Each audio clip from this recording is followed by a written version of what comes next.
नमस्कार 11th class. बेटा हम लोग चैप्टर 6 पढ़ रहे हैं। चैप्टर का नाम है संचार माध्यम और संचार प्रौद्योगिकी या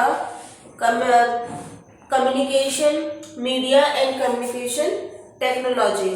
बच्चों इसमें हम लोगों ने 2 पॉइंट्स पढ़ लिए थे। आज की क्लास में हम लोग नेक्स्ट पॉइंट पढ़ रहे हैं समूह संचार मतलब ग्रुप कम्युनिकेशन। इसका मीन्स ये होता है बच्चों कि इस संचार प्रक्रिया में 2 से अधिक व्यक्ति होना जरूरी होते हैं।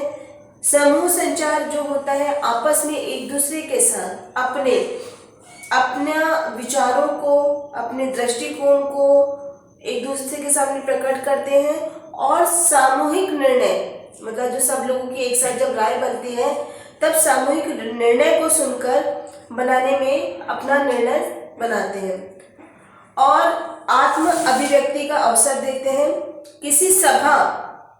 किसी सभा में व्यक्ति के प्रभाव को बढ़ाता है। इसमें मनोविनोद और तनाव मुक्त होने में मतलब मजाक करने में और टेंशन फ्री होने में, समाजीकरण में और प्रेरित करने में ग्रुप कम्युनिकेशन बहुत फायदेमंद होता है।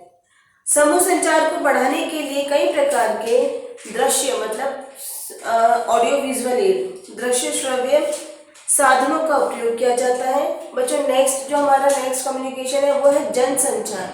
जनसंचार बहुत सिंपल होता है बेटा। जनसंचार का मतलब है कि इसमें हम अपनी बात को दुनिया तक पहुंचाना चाहते हैं। इसमें क्या होता है कि हम जनता तक अपनी बात को पहुंचाने के लिए कई तरह की प्रक्रिया को काम में लेते हैं। जैसे कि बच्चों रेडियो है, टीवी है, उपग्रह है, संचार उपग्रह, ये सब अखबार हुआ, मैगजीन्स हुए, तो ये सब जो है वो जनसंचार कहलाता है। जनसंचार के दर्शकों और श्रोताओं की मतलब उनके जो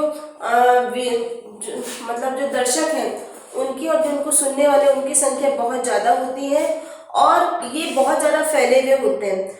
इन्हीं कारणों से इनको कोई सही पूर्ण प्रत्यक्ष तत्काल उनसे वापस उनका फीडबैक पाना बहुत मुश्किल हो जाता है। बच्चों इसमें फीडबैक नहीं के बराबर मिलता है। आपको जो कहना है आप कह करके चले जाते हैं, उसके बाद में सामने वाला क्या बोलता है वो हमारे को पता नहीं पड़ता।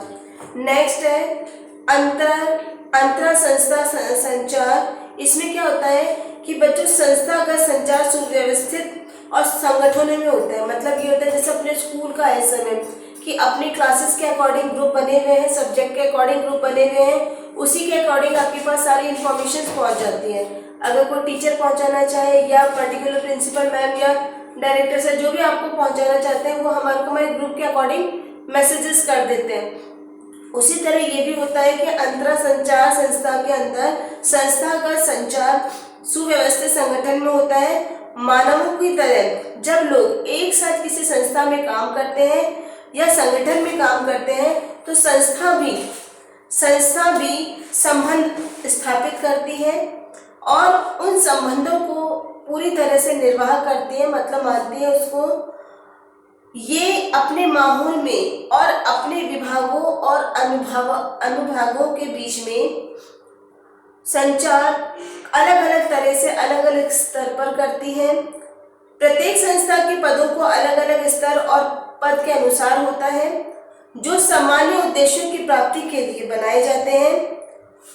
ऐसे संस्थाओं में सूचना का प्रवाह और दो तरफा होता है। मतलब आप भी कुछ कहना चाहते हो तो आप अपना बात कह सकते हो और विभिन्न स्तरों में कई बार एक तरफा भी होता है, कई बार म्यूट कर दिया जाता है कि नहीं आपको सिर्फ सुनना ही है।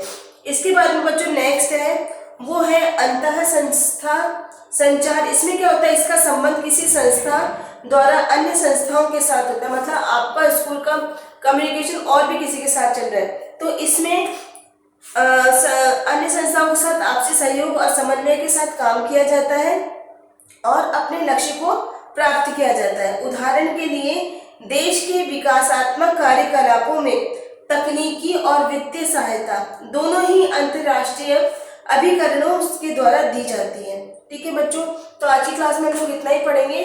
नेक्स्ट क्लास में हम लोग इसके आगे का पढ़ेंगे। ठीक है, थैंक यू।